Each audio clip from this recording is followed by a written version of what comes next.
Price lord. ಎಲ್ಲರಿಗೂ ಮರಣಾತ.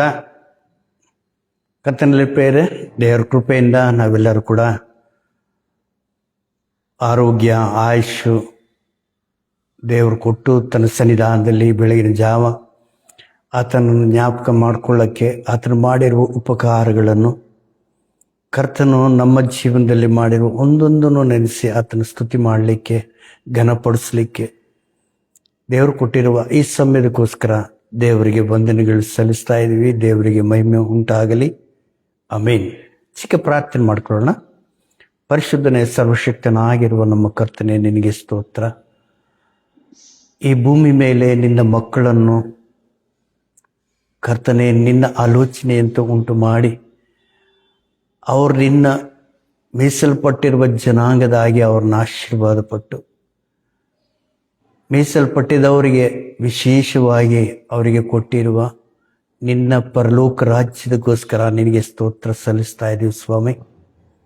ಹಾಗೆ ಈ ಲೋಕದಲ್ಲಿ ನಿನ್ನ ವಾಕ್ಯದಲ್ಲಿ ನಿನ್ನ ಬೈಬಲಲ್ಲಿ ನೀನು ನಮಗೆ ಕೊಟ್ಟಿರುವ ವಿಮೋಚನ ಕಾಂಡದಿಂದ ಇಸ್ರಾಯೇಲರ ಜೀವನವನ್ನು, ಇಸ್ರಾಯೇಲ್ ನಡತೆ, ಇಸ್ರಾಯೇಲ್ ಸೇರಬೇಕಾಗಿರುವ ಸ್ಥಳಕ್ಕೆ ಸೇರಲಿಕ್ಕೆ ಅವರು ಪಟ್ಟಿರುವ ಪ್ರತಿಯೊಂದೊಂದನ್ನು ನಮ್ಮ ಕಣ್ಣು ಮುಂದೆ ಇಟ್ಟು ನಾವು ಕೂಡ ಹೇಗಿದೆಯೋ ನಮ್ಮ ಹೃದಯವನ್ನು ಪರಿಶೀಲನೆ ಮಾಡಿಕೊಳ್ಳೋಕ್ಕೆ ಇವತ್ತು ನೀನು ನಮ್ಮೊಟ್ಟಿಗೆ ಇದ್ಕೊಂಡು ನಡೆಸಿಕೊಡ್ಬೇಕೆಂದು, ನಿನ್ನ ಪವಿತ್ರ ಆತ್ಮದಿಂದ ನಮ್ಮನ್ನು ತುಂಬಿಸಬೇಕೆಂದು, ನಿನ್ನ ವಾಕ್ಯವನ್ನು ಅರ್ಥ ಮಾಡಿಕೊಳ್ಳೋಕ್ಕೆ ಬೇಕಾಗಿರುವ ನಿನ್ನ ಜ್ಞಾನ ವಿವೇಕಗಳನ್ನು ನಮಗೆ ದಯಪಾಲಿಸಬೇಕೆಂದು, ನಮ್ಮ ಆತ್ಮೀಯ ಜೀವನದಲ್ಲಿ ಒಂದು ಅದ್ಭುತವಾಗಿರುವ ವಾಕ್ಯವಾಗಿ ಇದು ಉಳಿದಿರಲಿಕ್ಕೆ ನೀನು ಸಹಾಯ ಮಾಡಬೇಕೆಂದು, ಆತ್ಮೀಯವಾಗಿ ನಮ್ಮನ್ನು ನಡೆಸಿಕೊಡಬೇಕೆಂದು ಪ್ರಾರ್ಥನೆ ಆಲಿಸಬೇಕೆಂದು ಯೇಸುವಿನ ಪರಿಶುದ್ಧ ನಾಮದಲ್ಲಿ ಬೇಡಿ ಹೊಂದಿದ್ದೇವೆ ತಂದೆಯೇ. ಆಮೇನ್. ಸರ್ವೋನ್ನತನು ಸರ್ವಶಕ್ತನಾಗಿರುವ ದೇವದೇವನ ಕೃಪೆಯು ಸಮಾಧಾನವು ನಿಮ್ಮೆಲ್ಲರಿಗೂ ಇರಲಿ, ನಿಮ್ಮೊಂದಿಗೆ ಇರಲಿ. ಆಮೇನ್. ದೇವರಿಗೆ ಮಹಿಮ ಆಗಲಿ. ಕರ್ತನಲ್ಲಿ ಪ್ರಿಯರೇ, ಪರಿಶುದ್ಧ ಗ್ರಂಥ ದೇವರು ನಮಗೆ ಕೊಟ್ಟಿರುವ ತನ್ನ ಉದ್ದೇಶ, ತನ್ನ ಮನಸ್ಸಲ್ಲಿರುವ ಕೂಡ ಹೇಗೆ ಮಾಡ್ಕೊಂಡು ಬಂದರೋ ಎಲ್ಲ ಕೂಡ ಆದಿಕಾಂಡದಿಂದ ಪ್ರಕಟಣೆ ಗ್ರಂಥವರೆಗೆ ಎಲ್ಲ ಕೂಡ ತಿಳಿಸ್ಕೊಟ್ಟಿದ್ದಾರೆ. ಆ ಪ್ರಕಾರ ನಾವು ನಡಿಬೇಕೆಂದು ಕೂಡ, ಹೇಗೆ ನಡೆದರೆ ನಾವು ಆತನಿರುವ ಸ್ಥಳಕ್ಕೆ ನಾವು ಸೇರ್ತೀವೋ ಅವೆಲ್ಲ ಕೂಡ ನಮಗೆ ತಿಳಿಸ್ಕೊಟ್ಟಿದ್ದಾರೆ. ಅದಕ್ಕೋಸ್ಕರ ಒಂದೊಂದು ಗ್ರಂಥ ಒಂದು ವಿಶೇಷವಾಗಿರುವ ಗ್ರಂಥವಾಗಿದೆ. 66 ಗ್ರಂಥಗಳು 66 ವಿಶೇಷತೆಯುಳ್ಳ ಒಂದು ಅದ್ಭುತವಾಗಿರುವ ಕಾರ್ಯಗಳನ್ನು ನಮಗೆ ತೋರಿಸ್ಕೊಡ್ತಾ ಇದ್ದಾವೆ. ದೇವರ ಉದ್ದೇಶ ಇದರಲ್ಲಿ ನಾಯಕರನ್ನು, ಪ್ರವಾದಿಗಳನ್ನು ಎಲ್ಲರನ್ನು ಕೂಡ ನಮಗೆ ಕೊಟ್ಟಿದ್ದಾರೆ. ಅವರವರನ್ನು ನಡೆಸಿಕೊಟ್ಟಿದ್ದಾಗಿ ನಾವು ನೋಡ್ತಾ ಇದ್ದೀವಿ. ಇವತ್ತು ಕೆಲವು ವಿಷಯಗಳು ನಾವು ಧ್ಯಾನ ಮಾಡ್ಕೋಬೇಕೆಂದು ಕರ್ತನ ಪ್ರೇರೇಪಣೆಯಿಂದ ನಾನು ನಿಮ್ಮ ಮುಂದೆ ಬಂದಿದೆ. ಮೊದಲನೇದಾಗಿ ಗಿಲ್ಗಾ ಸರ್ಕಲ್ ಅವರಿಗೆ ಮತ್ತು ದೇವರ ಆಶೀರ್ವಾದ ಮಾಡಲಿ, ಜನಗಳಿಗೆ ಆತ್ಮೀಕವಾಗಿ ದೇವರಲ್ಲಿ ಬೆಳಿಬೇಕನ್ನೋರಿಗೆಲ್ಲರಿಗೂ ಕೂಡ ಅನೇಕ ಸೇವಕರಿಂದ ಅದ್ಭುತವಾಗಿರುವ ದೇವರ ವಾಕ್ಯಗಳಿಂದ ನಮ್ಮನ್ನು ನಡೆಸಿಕೊಡ್ತಿರುವ, ಎಲ್ಲ ಬೆಳೆಸ್ತಾ ಇರುವ ಆ ಗಿಲ್ಗಾಲ್ ಸರ್ಕಲ್ ಅನ್ನೋರನ್ನು, ಅವ್ರ ಕುಟುಂಬವನ್ನು ದೇವರು ಆಶೀರ್ವಾದ ಮಾಡಲಿ. ಈಗ ಈ ಪ್ರಾರ್ಥನಾ ಕೂಟಕ್ಕೆ ಸೇರಿರುವ ನಿಮ್ಮೆಲ್ಲರನ್ನು ಕೂಡ ದೇವರು ಆಶೀರ್ವಾದ ಮಾಡಲಿ. ಆಮೇನ್. ಈಗ ಕೆಲವು ಮಾತುಗಳನ್ನು ನಾವು ಜ್ಞಾಪಕ ಮಾಡ್ಕೊಳ್ಳೋಣ. ಬೈಬಲಲ್ಲಿ 5 ಪುಸ್ತಕಗಳು ನಾವು ನೋಡಿದ್ರೆ ಮೋಶೆಯವರು ಬರೆದಾಗೆ ನಾವು ನೋಡ್ತಾ ಇದ್ವಿ. ಆದಿಕಾಂಡ, ವಿಮೋಚನ ಕಾಂಡ, ದೇವಿಕಾಂಡ ಇವೆಲ್ಲ ಕೂಡ ನಾವು ಮೋಶೆಯ ಬರೆದಂಗೆ ನಾವು ನೋಡ್ತಾ ಇದ್ವಿ. ಈ 5 ಕಾಂಡಗಳು ಕೂಡ ದೇವರು ತನಗೆ ತೋರಿಸಿದ ಹಾಗೆ ನಮಗೆ ದೇವರು ಕೊಡ್ತಾ ಇದ್ದಾರೆ. ಒಂದು ವಿಚಿತ್ರ ಏನಂದರೆ, ಈ ಮೋಶೆ ನಾವು ನೋಡಿದ್ರೆ ವಿಮೋಚನ ಕಾಂಡದಲ್ಲಿ ನಾವು ಕಾಣ್ತೀವಿ ನಾವು, ಆದರೆ ಆದಿಯಲ್ಲಿ ಏನಿತ್ತು ಅವೆಲ್ಲವೂ ಕೂಡ, ಆದಿಕಾಂಡವೆಲ್ಲವೂ ಕೂಡ ದೇವರು ಮೋಶೆಗೆ ತಿಳಿಸಿಕೊಟ್ಟಿದ್ದಾರೆ. ಏನು ದೇವರು ತಿಳಿಸ್ಕೊಟ್ಟಿದ್ರು ಹಾಗೆ ಆತನು ಕೂಡ ಬರೆದು ಕೊಟ್ಟಿದ್ದಾನೆ. ಸ್ಟಾರ್ಟಿಂಗ್ ನಮಗೆ ಆದಿಯಿಂದ ನಮಗೆ ನಡೆಸ್ತಾ ಇದೆ. ಹಾಗೆ ಈ ಕಡೆದೆ ಪ್ರಕಟಣೆ ಗ್ರಂಥಿಯಲ್ಲಿ ನಾವು ನೋಡಿದ್ರೆ ಈ ಅಂತ್ಯ ಕಾಲದಲ್ಲಿ ದೇವರು ತನ್ನ ಪ್ರೀತಿ ಉಳ್ಳ ಶಿಷ್ಯನಾಗಿರುವ ಯೋಹಾನ್ ಜೊತೆಗೆ ದೇವರು ನಮಗೆ ಒಳ್ಳೆ 22 ಅಧ್ಯಾಯಗಳನ್ನು ನಮಗೆ ದೇವರು ಕೊಟ್ಟಿದ್ದಾರೆ. ಅವು ಯಾರು ಧ್ಯಾನ ಮಾಡ್ತಾರೋ, ಆ ಧ್ಯಾನ ಮಾಡಿದ ಪ್ರಕಾರ ಯಾರು ಅದು ನಡ್ಕೊತಾರೋ ಅವರು ಧನ್ಯರು ಒಂದು ವಾಕ್ಯ ನಮಗೆ ತಿಳಿಸ್ಕೊಡ್ತಾ ಇದೆ. ಈ ಕಡೆ ಕಾಲಿಗೆ ಆದಿಕಾಲಕ್ಕೆ ನಾವು ಧ್ಯಾನ ಮಾಡ್ಕೋಬೇಕೆಂದು ನಾನು ಇಚ್ಛೆ ಪಡ್ತಾ ಇದ್ದೀನಿ. ಇಲ್ಲಿ ಮೋಶೆ ಹುಟ್ಟಿದ್ದೇ ಒಂದು ಅದ್ಭುತವಾಗಿರುವ ಒಂದು ಸಮಯ. ಯಾಕೋಬನ ಮಕ್ಕಳೆಲ್ಲ ಕೂಡ ಇದು ವಿಮೋಚನೆ ಕಾಂಡ ಮೊದಲನೇ ಅಧ್ಯಾಯದಲ್ಲಿ ನೋಡಿದ್ರೆ 70 ಮಂದಿ ಐಗುಪ್ತ ದೇಶಕ್ಕೆ ಬಂದ ಹಾಗೆ ನಾವು ನೋಡ್ತಾ ಇದ್ವಿ. ಈಜಿಪ್ಟ್ನಲ್ಲಿ ಅವರೆಲ್ಲ ಬಂದು ಮತ್ತೆ ಆ ಪರಿಸ್ಥಿತಿ ಎಲ್ಲ ಕೂಡ ಬಹಳ ಮಂದಿಗೆ ನಿಮಗೆಲ್ಲರಿಗೂ ಗೊತ್ತಿದೆ, ಅಲ್ಲಿಗೆ ಹೋಗ್ತಾ ಇಲ್ಲ. ನಮ್ಮ ಮೇನ್ ಪಾಯಿಂಟ್ಸ್ಗೆ ನಾನು ಬರ್ತಾ ಇದ್ದೀನಿ. ಅವ್ರು ಬಂದ ಮೇಲೆ ಆ ಇಸ್ರಾಯೇಲಿಯರಿಗೆ ಎಷ್ಟು ತ್ರಾಸ ಕೊಟ್ಟಿದ್ದಾರೆ ಅಂದರೆ, ಎಷ್ಟು ಕಷ್ಟ ಕೊಟ್ಟಿದ್ದಾರೆ ಅಂದರೆ, ಮತ್ತು ಹಿಸ್ಟಾರಿಕಲ್ ಆಗಿ ನೋಡಿದ್ರೆ ನಮಗೆ ಕಣ್ಣಲ್ಲಿ ನೀರು ಬರುತ್ತೆ, ಒಂದು ಭಯ ಕೂಡ ಆಗುತ್ತೆ. ಎಷ್ಟು ಭಯಂಕರನ ಈ ಜನಗಳ ಮೇಲೆ ದಬ್ಬಾಳಿಕೆ ಮಾಡೋದು ಒಂದು. ಹೌದು ಪ್ರಿಯರೇ, ಸತಾನು ಕೂಡ ದೇವರ ಮಕ್ಕಳಾಗಿರುವ ನಮ್ಮನ್ನು ಹೇಗೆ ಒಂದು ಕಡೆಗೆಯಿಂದ ನಮ್ಮನ್ನು ಇದು ಮಾಡಬೇಕು, ತುಳಿಬೇಕು, ಕಷ್ಟ ಕೊಡಬೇಕು, ನಮ್ಮನ್ನು ದೇವರಿಂದ ಬೇರೆ ಮಾಡಬೇಕು ಅನ್ನೋ ಉದ್ದೇಶ ಅದು ಇರುತ್ತೆ. ಅದರಿಂದ ನಮ್ಮನ್ನು ಪಾರು ಮಾಡಲಿಕ್ಕೆ ದೇವರೇ ನಮ್ಮ ಜೊತೆಗೆ ಬಂದು ನಮ್ಮ ಮಧ್ಯದಲ್ಲಿ ಬರೋಣ ಹಾಗೆ ಇಲ್ಲಿ ಈ ಅಧ್ಯಾಯಗಳಲ್ಲಿ ನಾವು ನೋಡಬಹುದಿದೆ. ಮೋಶೆ ಹುಟ್ಟಿದಾಗ ಅವ್ರ ತಾಯಿ ತಂದವರು 3 ತಿಂಗಳು ಬಚ್ಚಿಟ್ಟಿದ್ದು, ಬೆಳೆದಿದ್ದು, ಮೋಶೆ ಅಂದು ಹೆಸರಿಟ್ಟಿದ್ದು ಕೂಡ ಈಜಿಪ್ಟಿನ ರಾಣಿ ಇಟ್ಟಿದಾಗಿ ಕೂಡ ನಾವು ನೋಡ್ತಾ ಇದ್ವಿ. ಇವೆಲ್ಲ ಕೂಡ ಆದ ಮೇಲೆ ದೇವರು ಮೋಶೆಯನ್ನು ಕರೆದು ಹೇಳ್ತಾ ಇದ್ದಾನೆ, ಇದು ನನ್ನ ಪ್ರಜೆಗಳನ್ನು ನೀನು ಬಿಡಿಸ್ಲಿಕ್ಕೆ ಇಲ್ಲ ನಡೆಸ್ಕೊಳ್ಳಿಕ್ಕೆ ನೀನು ಮುಂದೆ ಬಾಂದು ಆರಿಸ್ಕೊಳ್ಳಿಕ್ಕೆ ದೇವರು ಕರೀತಾ ಇದ್ದಾನೆ. ಹಾಗೆ ಮೋಶೆ ಹೇಳ್ತಾ ಇದ್ದಾನೆ, ಅಯ್ಯೋ ನನಗೆ ಮಾತಾಡಲಿಕ್ಕೆ ಬರಂಗಿಲ್ಲ, ಅಷ್ಟು ಧೈರ್ಯ ಇಲ್ಲ, ಏನಿಲ್ಲ ಅಂದರೆ ದೇವರು ಹೇಳ್ತಾ ಇದ್ದಾನೆ, ಅದಕ್ಕೆ ಧೈರ್ಯವನ್ನು ಕೂಡ ಕೊಟ್ಟಿದ್ದಾನೆ. ಮೊಟ್ಟ ಮೊದಲನೇ ನಾವು ನೋಡಿದ್ರೆ ಅಷ್ಟುವರೆಗೆ ಯಾರಿಗೂ ಗೊತ್ತಿಲ್ಲದಿದ್ದ ಒಂದು ಅದ್ಭುತ ಏನು ಅಂದರೆ, ಒಂದು ಪೊದೆಯಲ್ಲಿ ದೇವರು ಬೆಂಕಿಯಲ್ಲಿ ಇಟ್ಕೊಂಡು ಮೋಶೆ ಜೊತೆಗೆ ಮಾತಾಡ್ತಾ ಇದ್ದಾನೆ, ಆಕರ್ಷಣೆ ಮಾಡಿದ್ದಾನೆ. ಹೌದು ಪ್ರಿಯರೇ, ಇವತ್ತಿನ ದಿವಸ ದೇವರ ಸನ್ನಿಧಾನದಲ್ಲಿರುವ ನಾವು ಒಂದು ಪೊದೆಯಲ್ಲಿದ್ದಂಗೆ, ಅಗ್ನಿಯಲ್ಲಿದ್ದಂಗೆ ದೇವರು ನಮ್ಮೊಟ್ಟಿಗೆ ಮಾತಾಡೋನಿದ್ದಾನೆ, ನಮ್ಮನ್ನು ಬಲಗೊಳಿಸೋನಾಗಿದ್ದಾನೆ.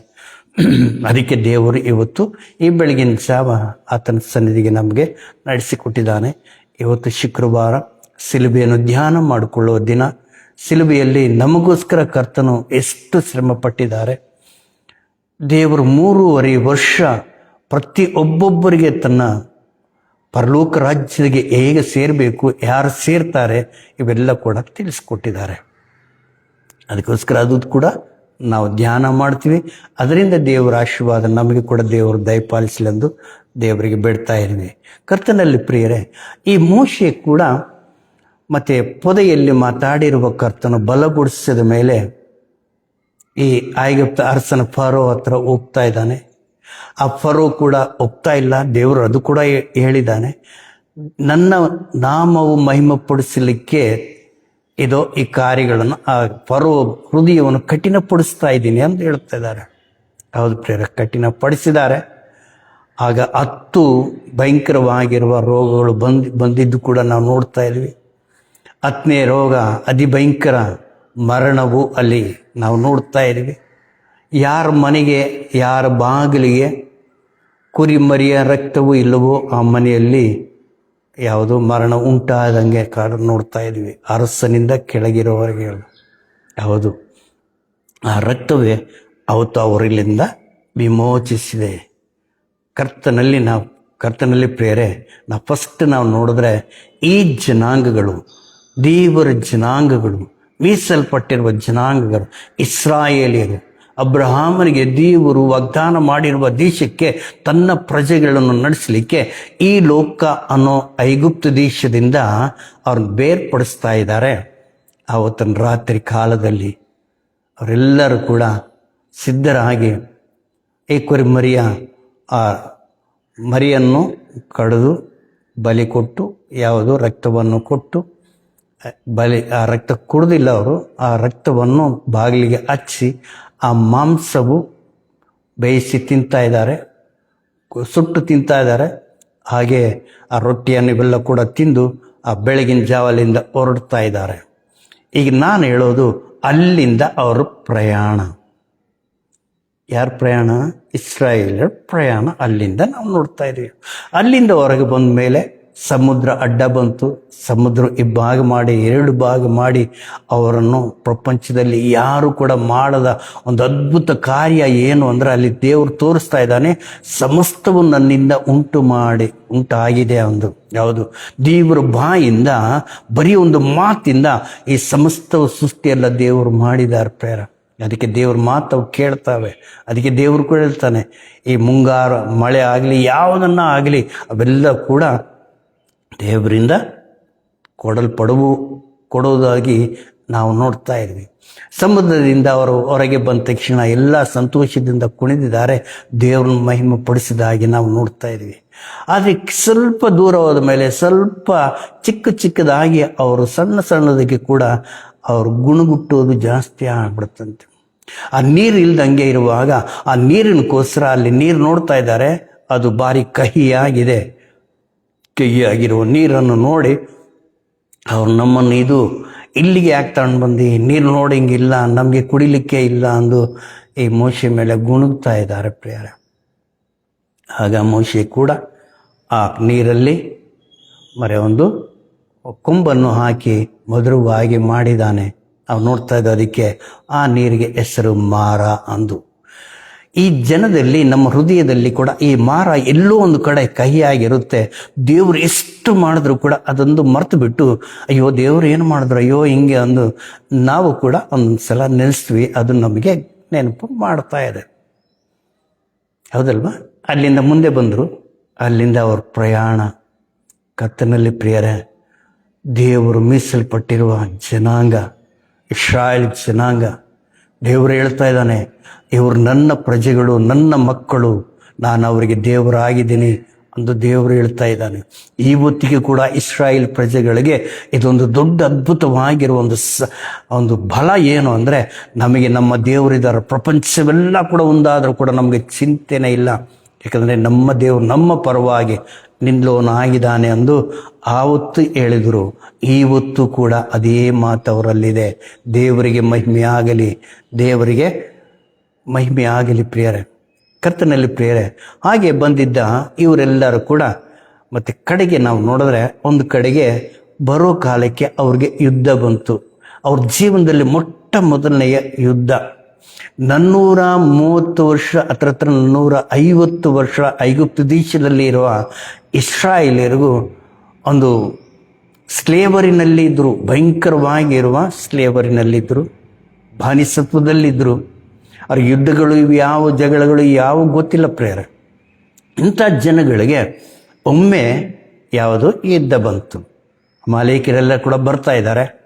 ಆಗ ಮೋಶೆ ನಾವು ನೋಡ್ತಾ ಇದ್ದೀವಿ, ಆ ಬೆಟ್ಟದ ಮೇಲೆ ಹತ್ಕೊಂಡು 2 ಕೈ ಮೇಲೆ ಎತ್ತಿ ಪ್ರಾರ್ಥನೆ ಮಾಡ್ತಿರುವಾಗ ಕೆಳಗೆ ಯೆಹೋಶುವನಿಂದ ಅದ್ಭುತವಾಗಿರುವ ಒಂದು ಜಯವನ್ನು ನಾವು ನೋಡ್ತಾ ಇದ್ದೀವಿ. ಹೌದು ಪ್ರಿಯರೇ, ನಮ್ಮ ಜೀವನದಲ್ಲಿ ಕೂಡ ಅನೇಕ ಸಲ ಅನೇಕ ಯುದ್ಧಗಳು ಅಂತ ನಮ್ಮನ್ನು ಕೆಳಗೆ ಇಲ್ಲ ಕುಂಗಿಸುವ ಒಂದು ಬಾಧೆಗಳು ಬರುವಾಗ ಭಯಪಡಬೇಡ, ನೀನು ನನ್ನ ಸನ್ನಿಧಿಗೆ ಬಾ, 2 ಕೈ ಎತ್ತಿ ನನಗೆ ಮೊರೆ ಇಡು, ಆ ಮೊರೆಗೆ ನಾನು ಆಲಿಸುವೆ, ನಿನಗೆ ಸಹಾಯ ಮಾಡುವೆ ಅನ್ನೋ ಒಂದು ಭರವಸೆಯನ್ನು ಅಲ್ಲಿ ನಾವು ನೋಡಬಹುದು ಪ್ರಿಯರೇ. ಹೌದು, ಜನಗಳು ನೋಡಲಿಲ್ಲ, ಅಯ್ಯೋ ಇದೇ ಮೊದಲನೇ ಯುದ್ಧ ಅಲ್ಲ, ಏನಾಗ್ಬಿಡ್ತೀವೋ ಏನೋ ಒಂದು ಹೆದರಿಕೆಯಲ್ಲೇ ಇಲ್ಲ ಪ್ರಿಯರೇ. ಕಾರಣ ಏನಂದರೆ, ಇಸ್ರಾಯೇಲ್ ಜೊತೆಗೆ ಅಗ್ನಿಮೇಘ ಸ್ತಂಭಗಳಿದ್ದು ಇರುವ ಕರ್ತನ ಅವ್ರ ಜೊತೆಗೆ ಇದ್ದಾನೆ. ನಡೆಸಿಕೊಡ ದೇವರು ಅವ್ರ ಜೊತೆಗೆ ಇರುವಾಗ ಅವ್ರು ಯಾಕೆ ಅಂಜಲಿಲ್ಲ. ಬೆಟ್ಟದ ಮೇಲೆ ಹತ್ತಿದ್ದಾರೆ, ಮೋಶೆ ಹತ್ತಿದ್ದಾನೆ. ನಿಜವಾಗ್ಲೂ ನಾವು ಕೂಡ ಮೋಶೆ ಕಡೆಗೆ ನಾವು ನೋಡಬೇಕಾಗಿದೆ ಪ್ರಿಯರೇ. ಮೋಶೆ ನಡೆದಿದ್ದ ನಡತೆಯನ್ನು ನಾವು ಕೂಡ ಹೊಂದ್ಕೋಬೇಕು ಎಂದು ದೇವರು ಇವತ್ತು ಹೇಳ್ತಾ ಇದ್ದಾನೆ. ಈ ಜನಗಳು ಮೋಶೆಯನ್ನು ನೋಡಿದ್ದಾರೆ, ದೇವರನ್ನು ನೋಡಲಿಲ್ಲ. ಅದಕ್ಕೆ ಸಣ್ಣದು ಯಾವುದು ಬಂದರೂ ಕೂಡ ಗುಣಗೋದು, ಮೋಶೆ ಮೇಲೆ ದೇವರ ಮೇಲೆ ಗುಣಗಟ್ಟೋದು ಜಾಸ್ತಿ ಆಗ್ಬಿಡ್ತು. ಆದರೆ ದೇವರು ಮನುಷ್ಯರು ನೋಡಲಿಲ್ಲ. ಯಾವ ಸಮಸ್ಯೆ, ಯಾವುದು ಪ್ರಾಬ್ಲಮ್ ಬಂದಿದೆ ಆ ಕಡೆಗೆ ನೋಡ್ತಾ ಇಲ್ಲ. ಯಾವುದು ಬಂದ ತಕ್ಷಣ ದೇವರ ಕಡೆಗೆ ನೋಡ್ತಾ ಇದ್ದಾನೆ. ದೇವರು ಪರಿಷ್ಕಾರವನ್ನು ಕೊಡ್ತಾ ಇದ್ದಾರೆ. ಅದೊಂದು ಕಡೆ ನೋಡಿದ್ರೆ ಸಮುದ್ರ ಮುಂದೆ ಅಂಚಿನಲ್ಲಿದ್ದಾರೆ. ಹಿಂದೆ ಈ ಶತ್ರುಗಳೆಲ್ಲ ಕೂಡ ಬರ್ತಾ ಇದ್ದಾರೆ. ಜನಗಳು ಹೆದರು ಬಿಟ್ಟರು, ಹೇಗೆ ಮಾಡಬೇಕು, ಅಯ್ಯೋ ಅಂದು. ಮುಂದೆ ನೋಡಿದ್ರೆ ಸಮುದ್ರ, ಹಿಂದೆ ನೋಡಿದ್ರೆ ಶತ್ರುಗಳು, ಎಲ್ಲ ಸತ್ತೋಗ್ಬಿಡ್ತೀವಿ ನಾವು ಅಂದು ಅಲ್ಲಿ ಗುಣುಗ್ತಾ ಇದ್ರು ಕೂಡ ಮೋಶೆ ಯಾವ ಕಡೆ ನೋಡಲಿಲ್ಲ, ದೇವ್ರ ಕಡೆಗೆ ನೋಡಿದ್ದಾನೆ. ಅದಕ್ಕೆ ದೇವರು ಹೇಳ್ತಾ ಇದ್ದಾನೆ, ಅದ್ಭುತ ಏನು ಅಂದರೆ, ಮೋಶೆ ಯಾಕೆ ನೀನು ನಿಂತುಬಿಟ್ಟಿಯಾ, ನಿನ್ನ ಕೈ ಚಾಚು ಸಮುದ್ರದ ಮೇಲೆ ಅನ್ನುವಾಗ, ಆ ಕೋಲನ್ನು ಚಾಚುವಾಗ, ದೇವರ ಕೋಲನ್ನು ಚಾಚುವಾಗ ಸಮುದ್ರ ಇಬ್ಬಾಗವಾಯಿತು ಪ್ರೇರೆ. ಹಾಗೆ ನಮ್ಮ ಜೀವನದಲ್ಲಿ ಈ ಮುಂಬರುವ ದಿನಗಳಲ್ಲಿ, ಅತಿ ಭಯಂಕರ ದಿನಗಳಲ್ಲಿ ನಮಗೆ ಒಂದು ಭರವಸೆಯನ್ನು ಕೊಡ್ತಾ ಇದ್ದಾನೆ. ನೀನು ಯಾಕೆ ಭಯ ಪಡ್ತಾ ಇದ್ದೀ? ಇದೋ ಬೈಬಲನ್ನು ನೀನು ಎತ್ಕೋ. ನಿನ್ನ ಕೈಯಲ್ಲಿರುವ ಕೋಲು ಯಾವುದಂದ್ರೆ ಇದೋ ಬೈಬಲೇ.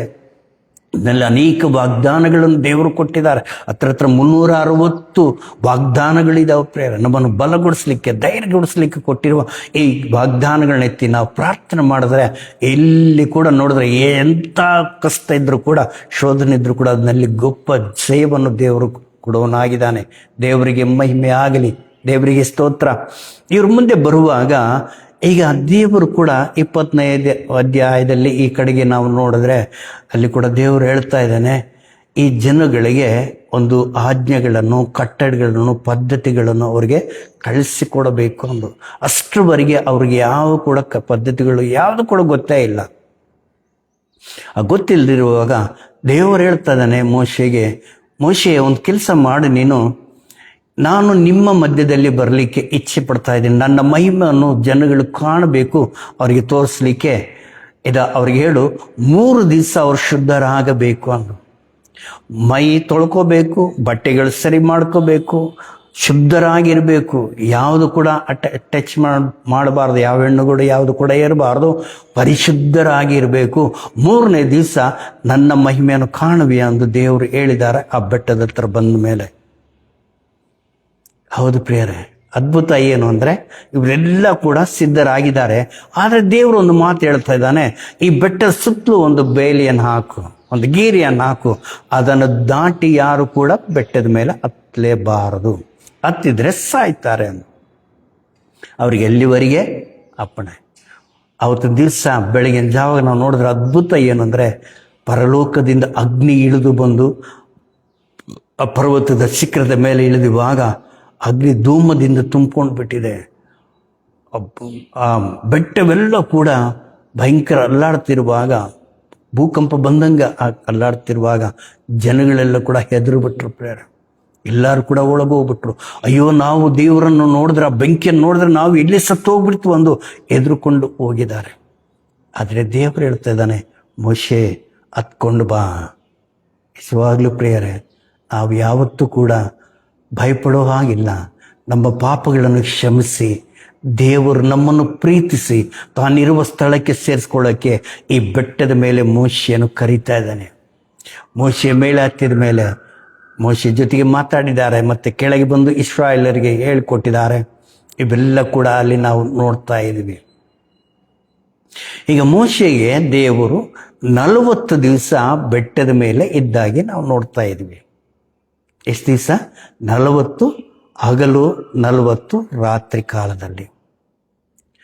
ಎಲ್ಲವೂ ಕೂಡ ಬೆಟ್ಟೆಲ್ಲ ಕೂಡ ಅಲಗಾಡ್ತಾ ಇದೆ. ಬೆಂಕಿಯಿಂದ, ಕತ್ತಲಿಂದ, ತುತ್ತೂರಿಯಿಂದ ಎಲ್ಲ ಕೂಡ ನಿಂತಿರುವಾಗ ಮೋಶೆಗೆ ಹೇಳ್ತಾ ಇದ್ದಾನೆ, ಮೋಶೆ ನೀನು ಹತ್ಕೊಂಡು ಬಾ. ಮೋಶೆ ಜೊತೆಗೆ 70 ಮಂದಿ ಹಿರಿಯರಿದ್ದಾರೆ. ಮೋಶೆ ಅಲ್ಲಿರುವ ಆತ್ಮದಿಂದ ಈ 70 ಮಂದಿ ಕೂಡ ಒಂದು ಪಾಲು ಹೊಂದ್ಕೊಂಡಿದ್ದಾರೆ. ಬೈಬಲ್ನಲ್ಲಿ ನೀವು ಓದಿದ್ರೆ ಗೊತ್ತಾಗುತ್ತೆ. ಈ 70 ಮಂದಿಗೆ ದೇವರು ಅಪ್ಪಣೆ ಕೊಟ್ಟಿದ್ದಾರೆ ಮೇಲೆ ಹತ್ತಲಿಕ್ಕೆ. ಈ 70 ಮಂದಿ ಎಲ್ಲಿವರೆಗೆ ಬಂದಿದ್ದಾರೆ ಅಂದರೆ ಬೆಟ್ಟದವರೆಗೆ, ಮಧ್ಯದಲ್ಲಿವರೆಗೆ ಬಂದಿದ್ದಾರೆ. ಅವ್ರಿಗೆ ಅಲ್ಲಿವರೆಗೆ ಮಾತ್ರ ಅವರಿಗೆ ಅಪ್ಪಣೆ ಪ್ರಿಯರೇ. ಅಲ್ಲಿಗೆ ಬಂದ ತಕ್ಷಣ ಅವ್ರು ಹೇಳ್ತಾ ಇದ್ದಾರೆ, ಅವರು ಸಾಕ್ಷಿ ಏನಂದರೆ, ಅಯ್ಯೋ ದೇವರನ್ನು ನಾವು ನೋಡಿದೀವಿ, ದೇವರನ್ನು ನೋಡಿ ಯಾರಾದರೂ ಉಳಿದವರು ಇದ್ದಾರಾ? ಸುಟ್ಟಾಗ್ಬಿಡ್ತಾರಲ್ಲ ಅಂಥವು ಸುಟ್ಟು ಸತ್ತೋಗ್ಬಿಡ್ತೀವಲ್ಲ ಅಂಥದ್ದು ನಾವು ಬದುಕಿದ್ದೀವಿ, ಊಟ ಮಾಡ್ತಾ ಇದ್ದೀವಿ ಅಂದರೆ ದೇವರೇ ನಿನಗೆ ಸ್ತೋತ್ರ ಅಂದು ದೇವರನ್ನು ಸ್ತುತಿ ಮಾಡಿದ್ದಾರೆ. ಅಷ್ಟುವರೆಗೆ ಅವರಿದ್ದಾರೆ. ಕೆಳಗೆ ಗೀರಿವರೆಗೆ ಅನೇಕ ಪಾಳ್ಯದಲ್ಲಿ ಯಾರಿದ್ದಾರೆ? ಇಸ್ರಾಯೇಲ್ ಜನ ಲಕ್ಷಗಟ್ಟಲೆಯಲ್ಲಿದ್ದಾರೆ. ಮೇಲೆ ತುದಿಯಲ್ಲಿ ಮೋಶೆ ಮಾತ್ರ ಒಬ್ಬರೇ ಇದ್ದಾರೆ ಪ್ರಿಯರೇ. ಮೋಶೆ ಮುಖಾಮುಖಿಯಾಗಿ ದೇವ್ರ ಜೊತೆಗೆ ಮಾತಾಡ್ತಾ ಇದ್ದಾನೆ. ದೇವರ ಆತನ ಜೊತೆಗೆ ಮಾತಾಡ್ತಾ ಇದ್ದಾನೆ.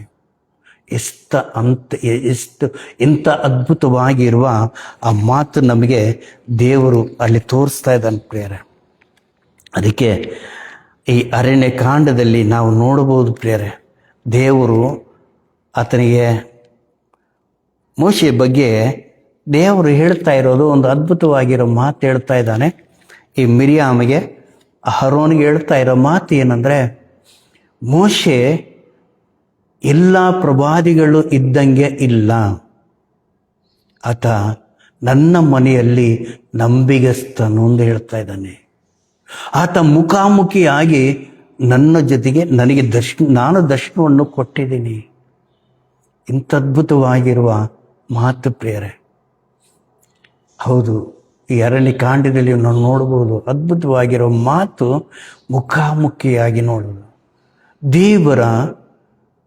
ದೇವರು ಹೇಳ್ತಾ ಇದ್ದಾನೆ, ಆತನ ಬಗ್ಗೆ ಸಾಕ್ಷಿಯನ್ನು ಹೇಳ್ತಾ ಇದ್ದಾನೆ.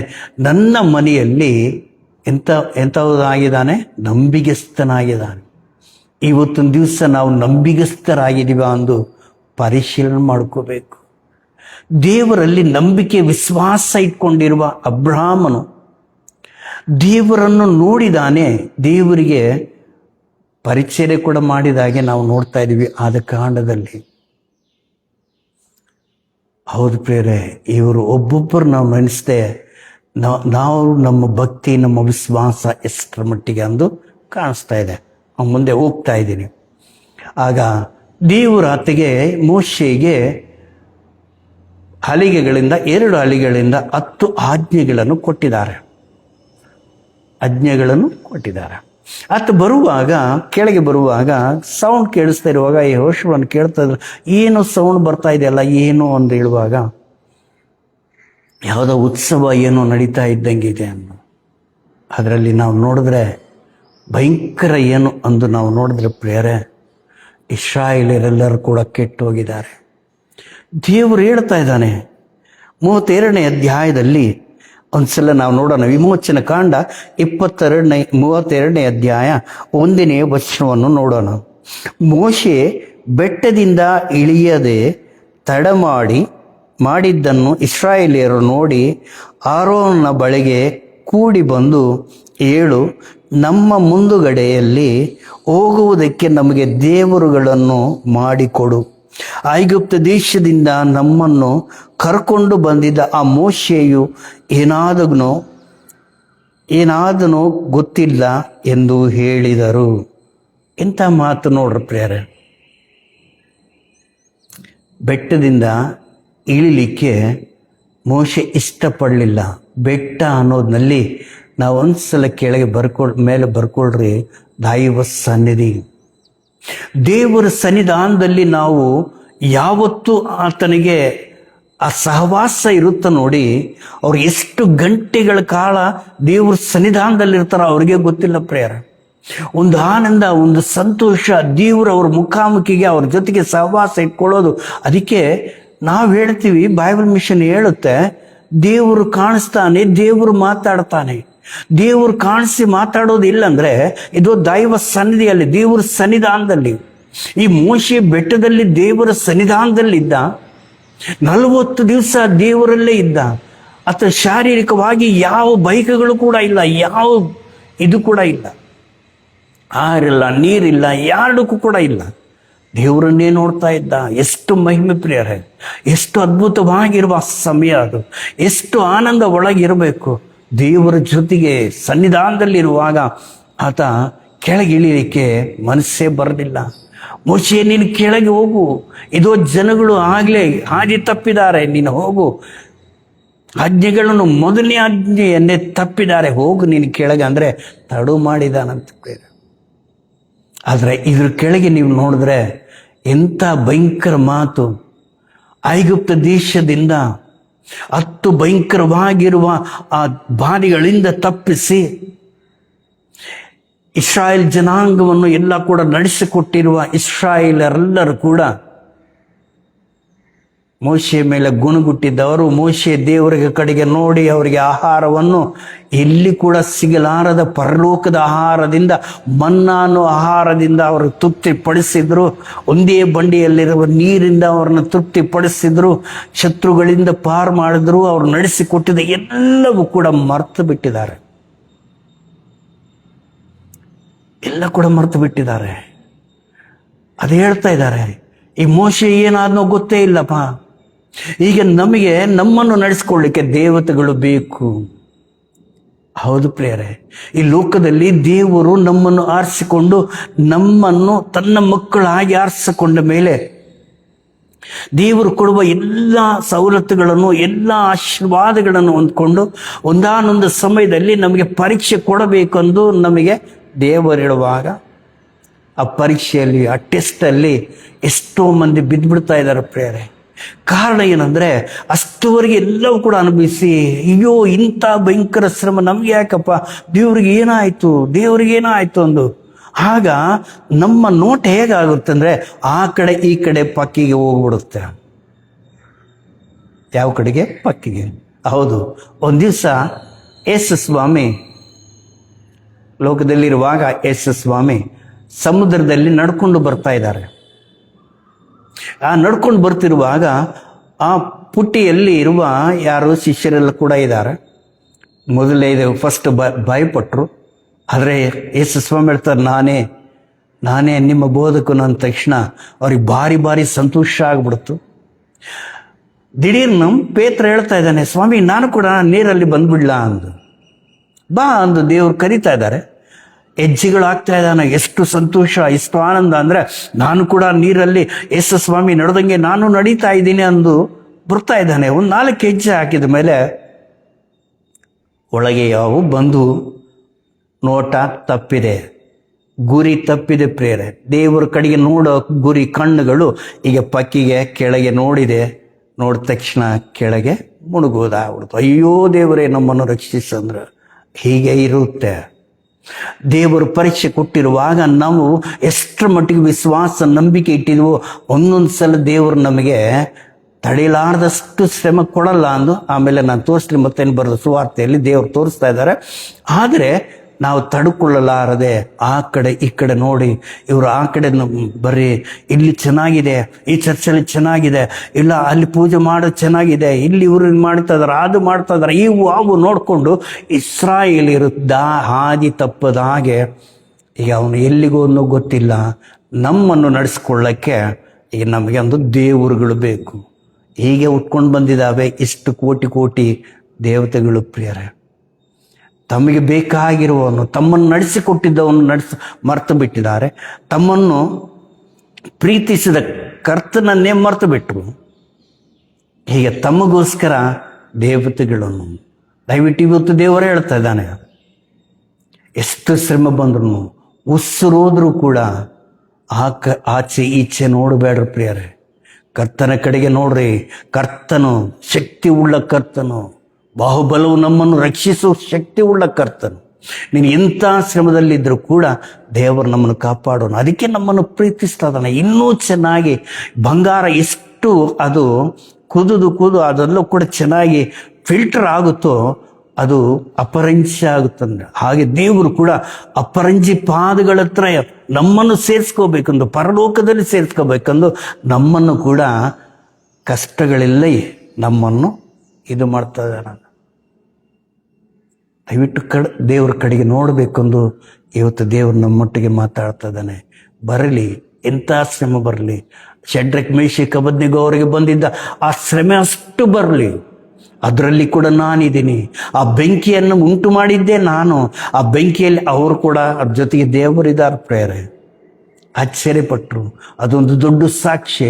ಒಂದು ವೇಳೆ ನಮಗೆ ಆ ಶ್ರಮೆ ಬರುವಾಗ ಅದರಿಂದ ದೇವರು ಮಹಿಮೆ ಹೊಂದ್ಕೋಬಹುದೇನೋ.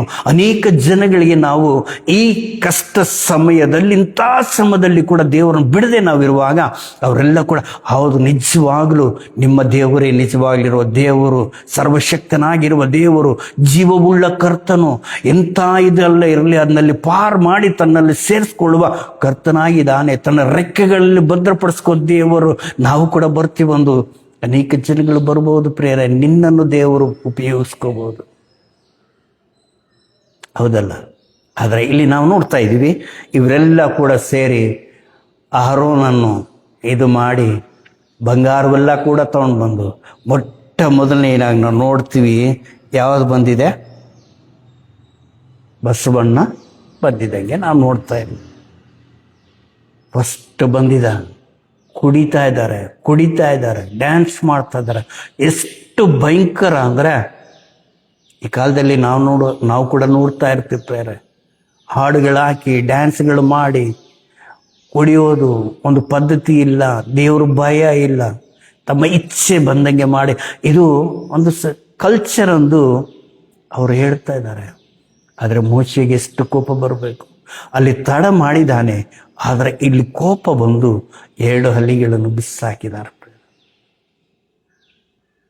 ಹೌದಲ್ಲ? ನೋವು ಬರುತ್ತಲ್ಲ, ಎಷ್ಟು ನೋವು ಬರ್ಬೋದು. ಅದಕ್ಕೆ ದೇವರು ಆ 22ನೇ ಅಧ್ಯಾಯದಲ್ಲಿ ಹೇಳ್ತಾ ಇದ್ದಾನೆ, ಮೋಶೆ ನಿನ್ನ ಅಡ್ಡಿ ತಗೊಳ್ಳುದು. ಅದಕ್ಕೆ ಮುಂಚೆ ನಾವು ನೋಡಿದ್ರೆ ಮೋಶೆ ಏನು ಮಾಡ್ತಾ ಇದ್ದಾನೆ? ಆ ಗೊಂಬೆಯನ್ನು ತಗೊಂಡು ಎಲ್ಲ ತುಂಡು ಮಾಡಿ ಪುಡಿ ಮಾಡಿ ನೀರಲ್ಲಿ ಕಳಿಸ್ಬಿಟ್ಟಿದ್ದಾನೆ. ಹೌದು, ಒಟ್ಟು ಯಾವುದು ಕೂಡ ಇರಲೇಬಾರ್ದು. ಯೆಹೋವ ದೇವರು ಬಿಟ್ಟು, ನಮ್ಮನ್ನು ಉಂಟು ಮಾಡಿರುವ ಕರ್ತನ ಬಿಟ್ಟು ಬೇರೆ ಯಾವ ದೇವರಿಲ್ಲ ಅಂದು ಇಲ್ಲಿ ಸ್ಪಷ್ಟವಾಗಿ ತಿಳಿಸ್ಕೊಡ್ತಾ ಇದ್ದಾನೆ ಪ್ರೇರ. ಹೌದು, ಈ ಮೋಶೆ ಕೇಳ್ತಾ ಇದ್ದಾನೆ ಆರೋನಿಗೆ, ಯಾಕಪ್ಪ ನೀನು ಹಿಂಗೆ ಮಾಡಿ ಆರೋಹನ್ನೇ ನೀನಂದ್ರೆ, ಅಯ್ಯೋ ಈ ಜನಗಳು ಎಷ್ಟು ದುಷ್ಟರೆಂದು ನಿನಗೆ ಗೊತ್ತಿದೆಯಲ್ಲ, ಅವರಿಗೆ ಭಯಪಟ್ಟು ನಾನು ಹಿಂಗೆ ಮಾಡಿದೆ. ಇವತ್ತಿನ ದಿವಸ ಜನಗಳಿಗೆ ಭಯಪಟ್ಟು ಅನೇಕ ಸೇವಕರು ದೇವರ ಆತ್ಮನ್ನು ಕಳ್ಕೊತಾ ಇದ್ದಾರೆ ಪ್ರೇರ. ಅನೇಕ ಜನಗಳು, ವಿಶ್ವಾಸಿಗಳು ದೇವರ ಆತ್ಮವನ್ನು, ದೇವರ ಹಾದಿಯನ್ನು ಬಿಟ್ಕೊಂಡು ಬೇರೆ ಎಲ್ಲೆಲ್ಲೋ ಹೋಗ್ತಾ ಇದ್ದಾರೆ, ಭಯಪಡ್ತಾ ಇದ್ದಾರೆ. ಭಯಪಡೋದು ಯಾಕೆ? ಜನಗಳಿವತ್ತು ಇರ್ಬೋದು, ನಾಳೆ ಹೋಗ್ಬೋದು. ಈ ಉಸಿರು ಇವತ್ತು ಇರ್ಬೋದು, ನಾಳೆ ಹೋಗ್ಬೋದು. ಆದರೆ ದೇವರಿಗೆ ಭಯಪಟ್ಟು ಇರಬೇಕು. ಆರೋನು ಮಾಡಿದ್ದು ತಪ್ಪು ಪ್ರೇರೆ, ಹೌದಲ್ಲ? ನಡೆಸ್ಕೊಡ್ಬೇಕಾಗಿತ್ತು, ತಿಳಿಸ್ಕೊಡ್ಬೇಕಾಗಿತ್ತು. ಈ ಮೋಶೆ ದೇವರು ಸನ್ನಿಧಾನದಲ್ಲಿದ್ದಾನೆ, ನೀವೇನು ಹಂಜಬೇಡ್ರಿ, ಬರ್ತಾನೆ. ನಮಗೋಸ್ಕರ ದೇವರು ಆತಗೆ ಆಜ್ಞೆಗಳು ಕೊಡ್ತಾ ಇದ್ದಾನೆ. ನಡೆಸ್ಕೊಳ್ಳಿಕ್ಕೆ ದೇವರು ಯಾವುದೋ ಒಂದು ಮಾತು ಮಾತಾಡ್ತಾ ಇದ್ದಾನೆ, ಇರ್ರಿ ಅಂತ ಹೇಳಲಿಲ್ಲ, ಅವ್ರಿಗೆ ಸಮಾಧಾನ ಪಡಿಸ್ಲಿಲ್ಲ, ಅವ್ರು ಹೇಳದಂಗೆ ಕೇಳಿಸ್ಕೊಂಡಿದ್ದಾನೆ. ಇವತ್ತಿನ ದಿವಸ ಬೆಳಿಲಿಕ್ಕೆ ಇಲ್ದಂಗೆ ಮಾಡಬೇಕು ಸೈತಾನ ಏನು ಮಾಡ್ತಾ ಇದೆ ಅಂದರೆ, ಅನೇಕ ಜನಗಳನ್ನು ಕೆಳಗೆ ನಾವು ನೋಡೋದು, ಮೇಲೆ ನೋಡ್ಲಿಕ್ಕೆ ಆಗ್ತಾ ಇಲ್ಲ ಪ್ರೇರ. ಹಾಗೆ ದೇವರಿಗೆ ಕೋಪ ಬಂದು ಹೇಳ್ತಾ ಇದ್ದಾನೆ, ಮೋಶೆ ನೀನು ಅಡ್ಡು ತೊಳಗು, ಒಂದೇ ಸೆಕೆಂಡಲ್ಲಿ ಇವರೆಲ್ಲರೂ ಕೂಡ ನಾಶ ಪಡಿಸ್ತೀನಿ, ಇವರೆಲ್ಲ ಕೂಡ ಇಲ್ದಂಗೆ ನಾನು ಮಾಡ್ತಾ ಇದ್ದೆ. ಎಲ್ಲ ಮಾಡ್ತೀನಂದ್ರೆ ಅದ್ಭುತವಾಗಿರುವ ಸೇವಕರು ಮಾಡುವ ಒಂದು ಕೆಲಸ ಪ್ರಿಯರೇ. ಎಷ್ಟು ಅದ್ಭುತ ಅಂದರೆ ದೇವರನ್ನು ಬೇಡ್ತಾ ಇದ್ದಾನೆ. ಈ 32ನೇ ಅಧ್ಯಾಯದಲ್ಲಿ ದೇವರು ಈ ಮೋಶೆ ಹೇಳ್ತಾ ಇದ್ದಾನೆ, 32ನೇ ವಚನ, 32ನೇ ಅಧ್ಯಾಯ 32ನೇ ವಚನ. ಆದರೂ ನೀನು ಕರುಣವಿಟ್ಟು ಅವರ ಪಾಪವನ್ನು ಕ್ಷಮಿಸಬೇಕು, ಇಲ್ಲವಾದರೆ ನೀನು ಬರೆದಿರುವ ಜೀವಿತರ ಪಟ್ಟಿಯಿಂದ ನನ್ನ ಹೆಸರನ್ನು ಅಳಿಸಿಬಿಡಬೇಕೆಂದು ಕೇಳಿಕೊಳ್ಳುತ್ತೇನೆ ಎಂದು ಪ್ರಾರ್ಥಿಸಿದನು. ಅದಕ್ಕೆ ಯೆಹೋವನು, ಯಾರ್ಯಾರು ನನ್ನ ಮಾತನ್ನು ಮೀರಿ ಪಾಪ ಮಾಡಿದ್ದಾರೋ ಅವರ ಹೆಸರುಗಳನ್ನೇ ನನ್ನ ಬಳಿಯಲ್ಲಿರುವ ಪಟ್ಟಿಯಿಂದ ನಾನು ಅಳಿಸಿಬಿಡುವೆನು. ಇಂಥ ಮಾತು ಪ್ರಿಯರೇ. ಮೋಶೆ ದೇವರನ್ನು ಬೇಡ್ತಾ ಇದ್ದಾನೆ, ಪ್ರಾರ್ಥನೆ ಮಾಡ್ತಾ ಇದ್ದಾನೆ. ಅಯ್ಯೋ ದೇವರೇ, ಇವರನ್ನು ಕ್ಷಮಿಸು, ಈಗ ನೀನು ನಡೆಸಿಕೊಟ್ಟಿದ್ದ ಎಲ್ಲ ಪ್ರಜೆಗಳು ನೋಡಿದ್ದಾರೆ, ಅನ್ಯರು ನೋಡಿದ್ದಾರೆ, ಐಗುಪ್ತಿಯರು ನೋಡಿದ್ದಾರೆ. ಇವರು ದೇವರು, ಶಕ್ತಿ ಉಳ್ಳ ದೇವರು. ಪರಲೋಕದಿಂದ ಆಹಾರವನ್ನು ಕೊಟ್ಟು ಅವರನ್ನು ಬೆಳೆಸಿದ ದೇವರು. ಒಂದೇ ಬಂಡೆಯಿಂದ ಇರುವ ನೀರನ್ನು ಕೊಟ್ಟು ಅವರನ್ನು ತೃಪ್ತಿಪಡಿಸಿದ ದೇವರು. ಒಂದ್ಸಲ ಓದ್ಕೊಳ್ಳೋಣ. ಅದು ಕೊರಿಂಥೀಯರಿಗೆ ಬರೆದ ಪತ್ರಿಕೆ 10ನೇ ಅಧ್ಯಾಯ. ಸ್ಪಷ್ಟವಾಗಿ ಪೌಲ ಭಕ್ತನು ನಮಗೆ ತಿಳಿಸ್ಕೊಡ್ತಾ ಇದ್ದಾನೆ. ಚೆನ್ನಾಗಿ ನೋಡ್ರಿ ಪ್ರಿಯರೇ. ಹೇಳ್ತಾ ಇದ್ದಾರೆ, ನಾ ಒಂದು ಮಾತು ಹೇಳ್ತೀನಿ ಮುಂಚೆ.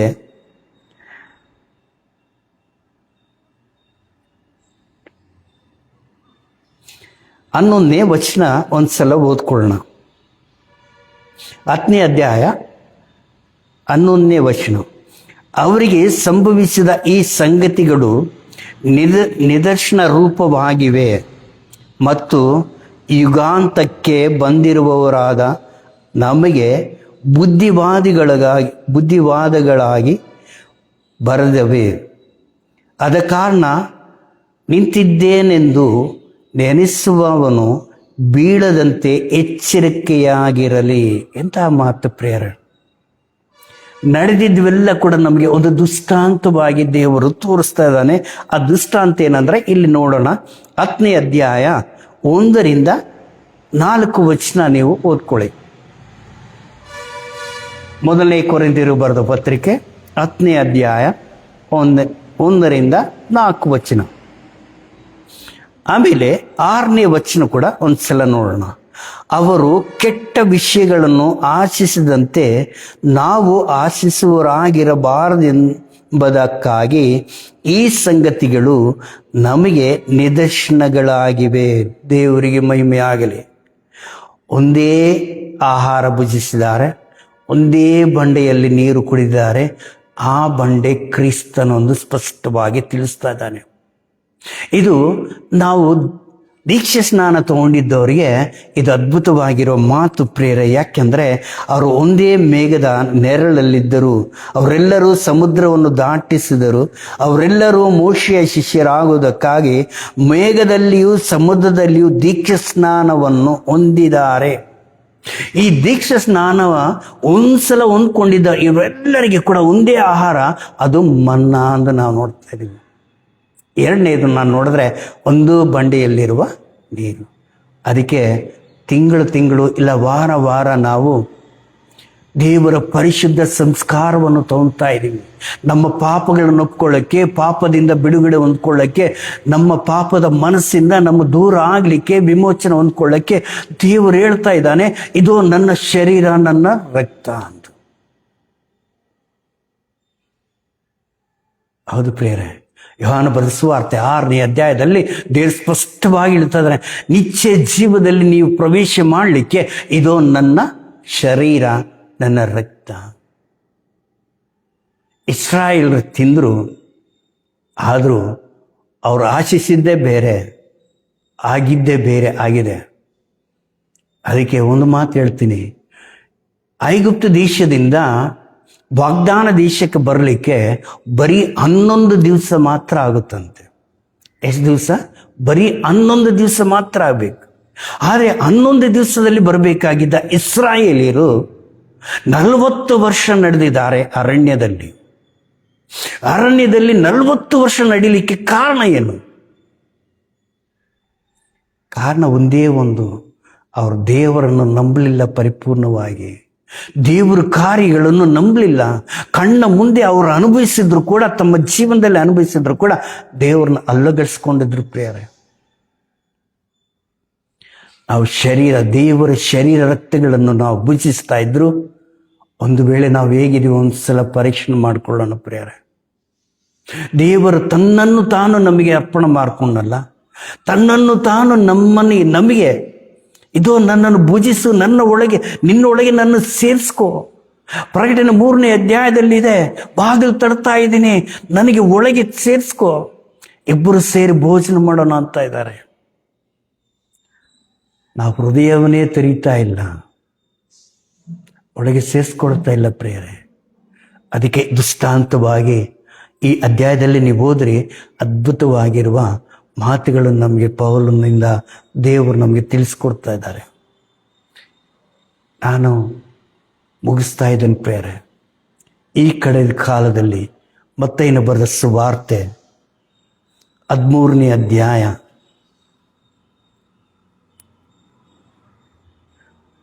41, 42 ವಚನಗಳು ಓದ್ಕೊಳ್ಳೋಣ.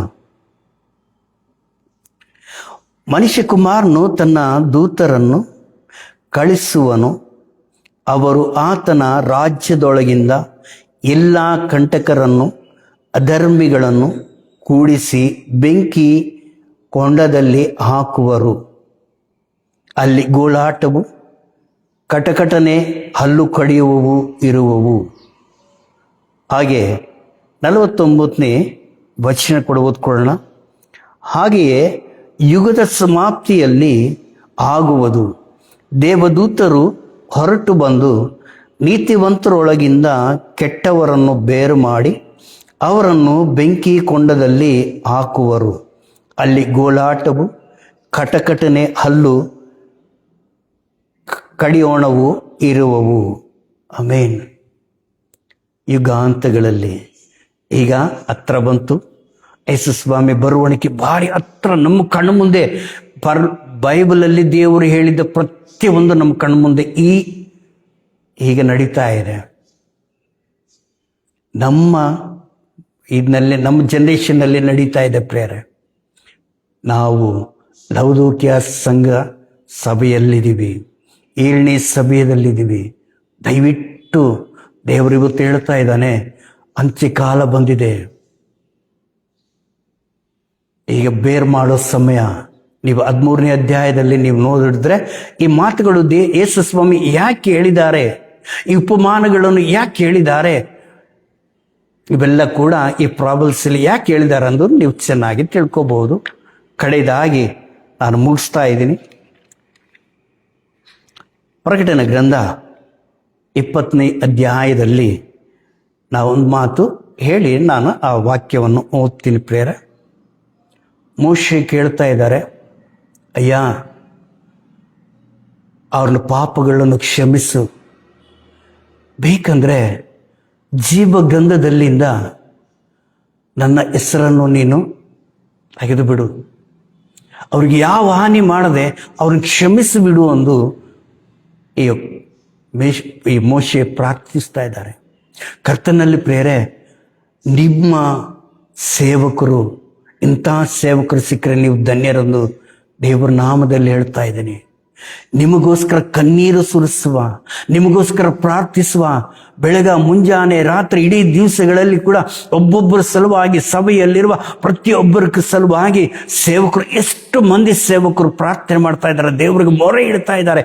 ಅಯ್ಯ, ನಮ್ಮ ಮಕ್ಕಳನ್ನು ಕ್ಷಮಿಸು, ನಮ್ಮ ಮಕ್ಕಳನ್ನು ಕಾಪಾಡು, ನಮ್ಮ ಮಕ್ಕಳನ್ನು ನೀನಿರುವ ಸ್ಥಳಕ್ಕೆ ಸೇರಿಸ್ಕೋ ಸ್ವಾಮಿ ಎಂದು ಪ್ರಾರ್ಥನೆ ಮಾಡುವ ಆ ಸೇವಕರಿರುವ ಸಭೆಗಳು ಧನ್ಯರು, ಧನ್ಯರು, ಧನ್ಯರು. ಮೋಶೆಯ ಮೇಲೆ ತಿರುಗಿ ಬಿದ್ದಿದ್ದ ಇವರೇ ಈ ಜನಾಂಗಗಳು ಒಮ್ಮೆ ಕಲ್ಲು ತಗೊಂಡು ಹೊಡಿತಾರೆ ಏನೋ ಅನ್ಕೊಂಡ್ರು. ಒಮ್ಮೆ ಮೋಶೆ ಹೇಳ್ತಾ ಇದ್ದಾನೆ, ಇಂಥ ಜನಗಳಿಗೆ ನಾನೇನು ಇವರನ್ನು ಹಡ್ದಿದ್ನ, ನಾನು ಯಾಕೆಪ್ಪ ಹೆಗಲ ಮೇಲೆ ಎತ್ಕೊಂಡು ಈ ಮಕ್ಕಳನ್ನು ನಡೆಸ್ಕೊಡ್ಬೇಕು ಅಂದು ಹೇಳಿದ್ದ ಮೋಶೆಯನ್ನೇ ಹೇಳ್ತಾ ಇದ್ದಾನೆ. ಅಯ್ಯೋ, ನನ್ನ ಹೆಸರನ್ನು ನೀನು ತೆಗೆದುಬಿಡಯ್ಯ, ಜೀವ ಬಾಧ್ಯದಲ್ಲಿಂದ ತೆಗೆದುಬಿಡು, ನನ್ನನ್ನು ಇವರನ್ನು ಕ್ಷಮಿಸು ಅಂತ ಹೇಳ್ತಾ ಇದ್ದಾನೆ. ಎಷ್ಟು ಮಂದಿ ನಾಶನ ಆಗ್ಲಿಕ್ಕೆ ದೇವರಿಗೆ ಕೂಡ ಇಷ್ಟ ಇಲ್ಲ ಪ್ರೇರೆ. ಅದಕ್ಕೆ ಯೋನಾನು ಹೇಳ್ತಾ ಇದ್ದಾನೆ, ದೇವರು ಹೇಳ್ತಾ ಇದ್ದಾನೆ, ಯೋನ, ಎಷ್ಟು ಮಂದಿ ನಾಶನ ಆಗೋದು ನನಗೆ ಇಷ್ಟ ಇಲ್ಲಯ್ಯ. ನೋಡಿ, ಎಲ್ಲರೂ ಕೂಡ ತಿರುಗಿದ್ದಾರೆ, ಪಶ್ಚಾತ್ತಾಪದಿಂದ ಪ್ರಾರ್ಥನೆ ಮಾಡ್ತಾ ಇದ್ದಾರೆ. ಅವ್ರ ಮೊರೆ ನನಗೆ ಕೇಳಿಸ್ತು, ಅವರು ಪಶ್ಚಾತ್ತಾಪದಿಂದ ನನ್ನ ಕಡೆಗೆ ತಿರುಗಿದ್ದಾರೆ. ಈಗ ಕಡೆ ಮಾತು ಪ್ರೇರೆ, 15ನೇ ವಚನದಲ್ಲಿ ನಾವು ನೋಡ್ತೀವಿ, ಯಾವನ ಹೆಸರು ಜೀವ ಬಾಧ್ಯರ ಪಟ್ಟಿಯಲ್ಲಿ ಬರೆದಿದ್ದಾಗಿ ಕಾಣಲಿಲ್ಲವೋ ಅವರು ಬೆಂಕಿಯ ಕರಿಗೆ ದೊಬ್ಬಲ್ಪಟ್ಟನು. ಇವತ್ತು ನಾವು ಪರಿಶೀಲನೆ ಮಾಡ್ಕೊಳ್ಳೋಣ. ನಮ್ಮ ವಿಶ್ವಾಸ, ನಮ್ಮ ಹೃದಯ ನಮ್ಮ ಆತ್ಮೀಯ ಜೀವನ ಹೇಗಿದೆ ಎಂದು. ಈಗ ನಾವು ನೋಡ್ತಾ ಇದ್ದೀವಿ, ಈಗ ಮನೆ ಮನೆಗೆ ಬಂದು SIR ಅಂದು ಎಲ್ಲ ಕೂಡ ಡೀಟೇಲ್ಸ್ ತೊಗೊತಾ ಇದ್ದಾರೆ. ಇಷ್ಟವರೆಗೆ ನಾನು ಕೇಳಿಸ್ಕೊಂಡಿದ್ದು ಒಂದು 40-80 ಮಂದಿ ಯಾವುದು ಲಿಸ್ಟ್ನಲ್ಲೇ ಇಲ್ಲ ಅಂತೆ. ಅಂದರೆ ನಾವು ಇಂಡಿಯಾದಲ್ಲೇ ಇಲ್ದಂಗೆ ಆಗ್ಬಿಡುತ್ತೆ. ಯಾಕಂದರೆ ಅದನ್ನಲ್ಲಿದ್ದರೆ ಮಾತ್ರ ನಾವು ಇದ್ದಂಗೆ, ಇಲ್ಲಂದರೆ ಇಲ್ಲ. ಈಗ ಲೋಕದಲ್ಲಿ ಇರುವ ಒಂದು ಯಾವುದು ಲೋಕದಲ್ಲಿ ಇರಲಿಕ್ಕೆ ಸವಲತ್ತುಗಳಿಗೋಸ್ಕರ ನಮ್ಮ ಹೆಸರು ಗೌರ್ಮೆಂಟಿನಲ್ಲಿ ಇಲ್ಲ ಅಂದರೆ ನಮ್ಗೆ ಯಾವುದಿಲ್ಲ. ಅಂದರೆ ನಾಳೆ ಬೆಳಗ್ಗೆ ಪರಲೋಕದಲ್ಲಿ ನೀನಿರಬೇಕು ಅಂದರೆ ಎಲ್ಲಿರಬೇಕು ಅಂತ ಯೋಚನೆ ಮಾಡಬೇಕು. ಇವತ್ತು ಇವನು ಕೊಟ್ಟಿಲ್ಲ ಅಂದ್ರೆ ಕೂಡ ದುಡ್ಕೊಂಡು ಹೆಂಗೋ ನಾವು ಜೀವನ ಮಾಡಬಹುದು ಪ್ರಿಯರೇ. ಆದರೆ ಪರಲೋಕದಲ್ಲಿ ಸೇರ್ಲಿಕ್ಕೆ ಇಲ್ಲಿ ಕೂಡ ಚಾನ್ಸಸ್ಸೇ ಇಲ್ಲ. ಅದಕ್ಕೆ ಮೋಶೆ ಹೇಳ್ತಾ ಇದ್ದಾನೆ, ನನ್ನ ಹೆಸರು ತೆಗೆದುಬಿಡು, ಅವರೆಲ್ಲರನ್ನು ಕೂಡ ಸೇರಿಸ್ಕೊ ಅಂತ ಹೇಳ್ತಾ ಇದ್ದಾನೆ. ಆದರೆ ಪ್ರಕಟಣೆ ಗ್ರಂಥದಲ್ಲಿ ಕಡೆಯಲ್ಲಿ ದೇವರು ಹೇಳ್ತಾ ಇದ್ದಾನೆ, ಯಾರ ಹೆಸರು ನನ್ನ ಪಟ್ಟಿಯಲ್ಲಿಲ್ವೋ ಅವ್ರು ಖಂಡಿತ ಬೆಂಕಿಯಲ್ಲಿ. ಅಂತ್ಯಕಾಲದಲ್ಲಿದ್ದೀವಿ ಪ್ರಿಯರೇ, ತೀರ್ಪಿನ ಕಾಲದಲ್ಲಿ, ಬರೋ ಕಾಲದಲ್ಲಿದ್ದೀವಿ. ಒಮ್ಮೆ ನಾವು ಪರಿಶೀಲನೆ ಮಾಡಿಕೊಳ್ಳೋಣ. ನಾನು ಮುಗಿಸ್ತಾ ಇದ್ದೀನಿ, 2 ಮಾತುಗಳನ್ನು ಮಾತಾಡಿ ಮುಗಿಸ್ತಾ ಇದ್ದೀನಿ ಪ್ರಿಯರೇ. ದೇವರು ನಮಗೆ ಕೂಡ ದೇವರ ಕೃಪೆಯಿಂದ ಕರೆದಿದ್ದಾರೆ, ದೀಕ್ಷೆ ಸ್ನಾನ ಕೊಟ್ಟಿದ್ದಾರೆ. ಆವತ್ತಿಂದ ಹೊಸ ಮನಸ್ಸು, ಹೊಸದಾಗಿ ನಾವು ದೇವರಲ್ಲಿ ಬಂದಿದ್ವಿ, ಪ್ರಮಾಣ ಮಾಡಿದ್ವಿ. ಇಷ್ಟವರೆಗೆ ನಾವು ಮಾಡಿದ ಪಾಪ ಎಲ್ಲವೂ ಕೂಡ ಬಿಟ್ಟು ಸ್ವಾಮಿ ಇವತ್ತಿಂದ ನೂತನ ಸೃಷ್ಟಿಯಾಗಿ ನಾನು ಇರುತ್ತೀನಿ ಎಂದು ದೇವರ ಹತ್ರ ಪ್ರಮಾಣ ಮಾಡಿದ್ವಿ. ಪ್ರಮಾಣ ಮಾಡಿದ್ದ ನಾವು ಹೇಗೆ ನಡ್ಕೊತಾ ಇದ್ದೀವಿ? ದೀಕ್ಷೆ ಸ್ನಾನ ತಗೊಂಡು ಎಷ್ಟು ವರ್ಷ ಆಯಿತು?